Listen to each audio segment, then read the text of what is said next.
Alors on observe avec les grands instruments que, à très grande échelle, les éléments de base de l'univers sont des galaxies.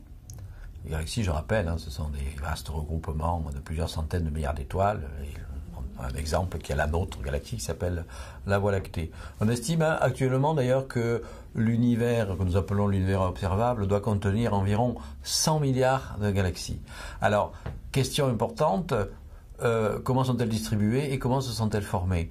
Alors, est-ce qu'elles sont distribuées complètement uniformément? Pas tout à fait. Elles-mêmes ont tendance à se regrouper dans ce qu'on appelle des amas de galaxies, qui peuvent contenir 1000, 10 000 galaxies, par exemple, pour les gros amas.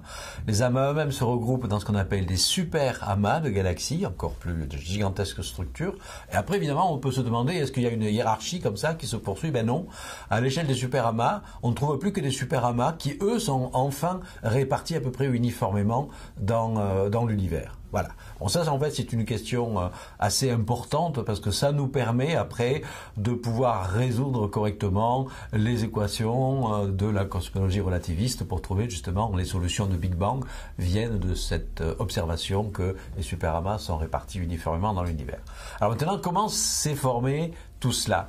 Eh bien, il faut que c'est la gravitation, évidemment, qui condense les structures. Voilà. Et on n'a pas encore en fait de réponse tout à fait claire pour savoir si ce sont d'abord les petits objets qui se sont formés en premier, c'est-à-dire étoiles, qui après se sont regroupés pour former des plus gros objets, galaxies puis amas de galaxies, ou si à l'inverse, on a le scénario où on forme d'abord des gros objets, grandes structures, qui se morcellent et se fragmentent en sous-structures.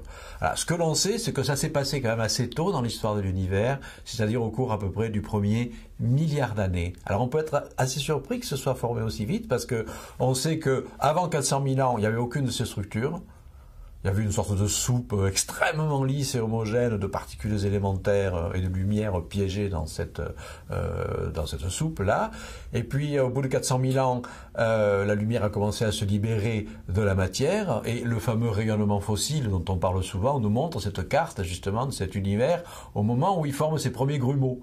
Mais ces grumeaux sont encore infinitésimaux. Et c'est à partir de ces grumeaux qu'après, la gravitation condense ces grumeaux pour former ces structures-là. Voilà. Et on pense que ces structures-là se sont formées en quelques centaines de millions d'années, jusqu'à 1 milliard d'années. Donc voilà ce que l'on pense être l'origine des galaxies, mais il y a encore beaucoup de problèmes non résolus.